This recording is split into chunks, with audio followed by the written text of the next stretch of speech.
आध्यात्मिक वेदांग ज्योतिष के ग्रहवाणी चैनल पर मैं पंडित दिनेश नारायण पांडे आप सभी का हार्दिक अभिनंदन करता हूं, आप सभी का स्वागत करता हूं, आप सभी को धन्यवाद देता हूं कि आप मेरे ग्रहवाणी चैनल को देखते हैं।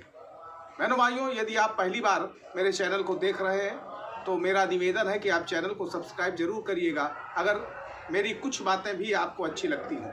बहनों भाइयों, इस वीडियो में बताने वाला हूं वृष राशि के शुभ और अशुभ समय के लिए, और सबसे बड़ी बात यह है कि ये शुभ और अशुभ समय पूरे जीवन में लागू होता है, पूरे जीवन अवधि में लागू होता है। बहनों भाइयों, दिन दशाओं का वर्णन करूंगा और मैं आपको ये सलाह देता हूं कि जो मैं बता रहा हूं इसको आप अपने भूतकाल में जाकर के परखिएगा और भविष्य में आजमाइएगा। बहनों भाइयों, प्रारंभ करता हूं वृष राशि के अच्छे और बुरे समय के बारे में। सबसे पहले बात करता हूं 26 नवंबर से लेकर के 22 जनवरी के बीच का समय। 26 नवंबर से लेकर के 22 जनवरी के बीच का ये 58 दिन का समय जो है ये गुरु महादशा होती है। इसमें दिन दशा गुरु की होती है और ये आपके खर्चे बढ़ाती है।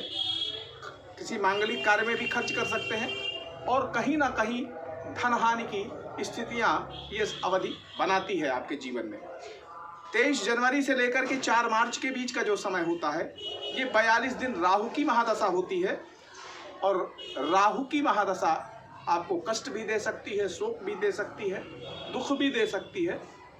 तो ये दशा 42 दिन की 23 जनवरी से लेकर के 4 मार्च के बीच की। लेकिन सबसे बड़ी बात यह है कि इसी अवधि के बीच में यानी 14 फरवरी से लेकर के 13 मार्च के बीच का जो समय है, 14 फरवरी से 13 मार्च के बीच का जो समय है ये प्रायः मैंने देखा है ठीक रहता है, धन लाभ भी होता है और उत्तम भोजन आदि की प्राप्ति होती है, अच्छी पार्टीज में जाने का मौका मिलता है, अच्छा स्वास्थ्य रहता है, मित्रों से भी और पारिवारिक सदस्यों से भी आपको अच्छे सहयोग मिलते हैं, लाभ मिलते हैं और अच्छे बड़े लोगों के बीच में उठना बैठना हो सकता है। ऐसे लोगों से मित्रता हो सकती है, राजनीतिक लाभ लेने के प्रयास सार्थक हो सकते हैं और आपके कार्यों की सिद्धि भी इसी अवधि में होती है। आनंद की प्राप्ति होती है और मनोकामनाओं की पूर्ति होती है। समय फिर नोट करिए, 14 फरवरी से 13 मार्च के बीच का समय।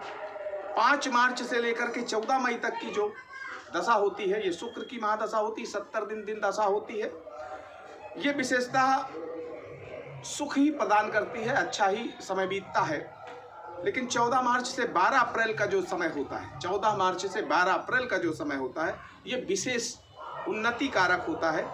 इस अवधि में मांगलिक कार्यों का संपादन हो सकता है, उत्सव आदि के कार्यक्रम हो सकते हैं, शुभ समाचारों की प्राप्ति हो सकती है, संतान सुख और रोग मुक्ति का समय होता है।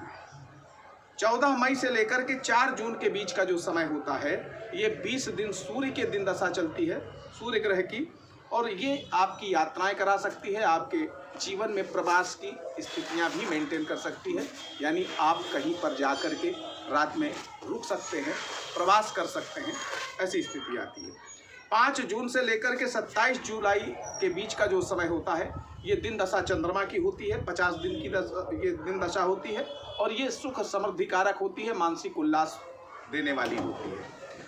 लेकिन इसके बीच में 16 जुलाई से लेकर के और 16 अगस्त का समय ये विशेष रूप से धन लाभ का समय होता है और हर प्रकार से ये समय आपको लाभ देता है, रोग मुक्ति होती है, शुभ और अनुकूल आपके समाचार मिलते हैं आपको। ये अवधि आपके लिए सर्वश्रेष्ठ साबित होती है। 27 जुलाई से 25 अगस्त के बीच का जो समय होता है ये 28 दिन मंगल की महादशा होती है। इसमें कुछ थोड़ा बहुत कष्ट की भी अनुभूति होती है, यानी मिश्रित आपको लाभ मिलेंगे, कभी कुछ कष्ट भी मिल सकता है।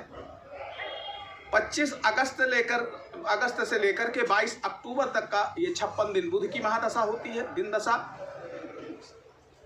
ये 56 दिन की बुध की दिन दशा जो है ये मंगल कारक होती है, आनंद प्रदान करती है।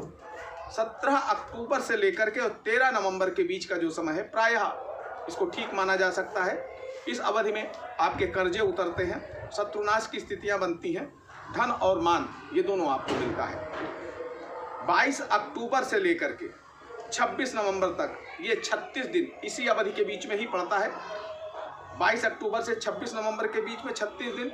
ये शनि की दशा चलने से क्या होता है कि आपके कार्य में बेवजह का विलंब भी हो सकता है, बाधाएं हो सकती हैं, और कहीं ना कहीं आपको कोई ना कोई पीड़ा का भी एहसास इसी अवधि में होता है, यानी 22 अक्टूबर से 26 नवंबर के बीच का।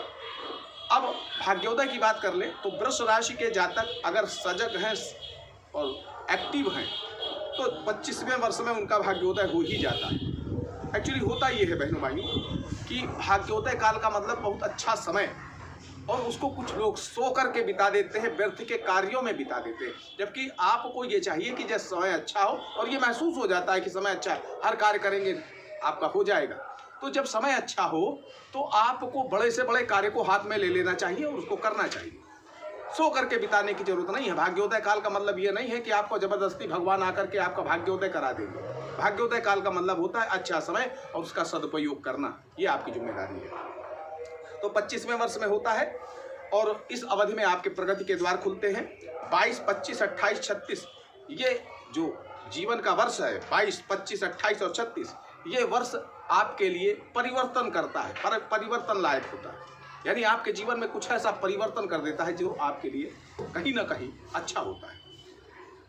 उन्नति मिलती है। 6, 15, 24, 33, 42, 51, 60, 69 और 78वां वर्ष जीवन का, ये जो 6, 15, 24, 33, 42, 51, 60, 69 और 78वां वर्ष जो है, ये प्रायः आपके लिए अनुकूल होता है आपकी लाइफ में, और आपको प्रयास इस अवधि में करने चाहिए, सार्थक प्रयास करने चाहिए। आपको समृद्धि मिलेगी, सुख संपन्नता मिलेगी, यानी आप जीवन में इस अवधि में सफलता बड़े आसानी से प्राप्त कर सकते हैं। दिनों की बात करें तो बुध, शुक्र, शनि ये आपके लिए सदैव अच्छे दिन होते हैं, बुध, शुक्र और शनि। अब आपके जीवन में जो चीज़ें खतरनाक हैं, घातक हैं, उनके लिए मैं बता दूं। देखो 5, 10, 15 ये तिथियां, अंग्रेजी तारीख की बात नहीं कर रहा हूँ, ये तिथियों की बात कर रहा हूँ। पंचमी, दशमी और पूर्णिमा या अमावस्या, ये तिथियां अशुभ फल देती हैं। आपके लिए जीवन में हस्त नक्षत्र अशुभ होता है, शूल योग अशुभ होता है, शकुनी नाम का करण अशुभ होता है, और चौथा पहर अशुभ होता है। यानी कि जब आप कोई महत्वपूर्ण काम कर रहे हो, कोई मुहूर्त छटवा रहे हो, तो इन चीज़ों का ध्यान रखें। हस्त नक्षत्र, शूल योग, शकुनी करण और चौथा पहर, ये आपके लिए सदैव अशुभ होता है। और पांचवा चंद्रमा अशुभ होता है, यानी कि कन्या का चंद्रमा अशुभ होता है। स्त्रियों के लिए धनु राशि का चंद्रमा अशुभ होता है। अब ये अशुभ होने का मतलब, चंद्रमा अशुभ होने का मतलब कि इस दिन ये चंद्रमा है, यानी धनु राशि का चंद्रमा है तो स्त्रियों के लिए, और कन्या राशि का चंद्रमा है तो पुरुषों के लिए अच्छा नहीं होता है।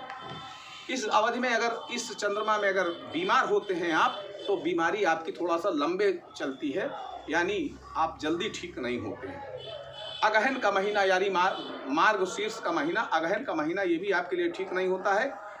और मिथुन, तुला और कुंभ, मिथुन, तुला, कुंभ ये राशियों की मित्रता, इन राशियों के लोगों से संपर्क या इन राशि के नामों की स्थान में जहां आप रहते हैं, ये सदैव आपके लिए हानिकारक होते हैं। बहनों भाइयों, ये जो मैंने बताया है इसको आप अपने जीवन में आजमाएं। कितनी सत्यता है या नहीं है इसको महसूस करें और बताएं। आप सुखी रहें, समृद्ध रहें, इसी मंगलमयी कामना के साथ मैं आपसे विदा लेता हूं। एक बार प्रेम से बोलिए जय माता दी।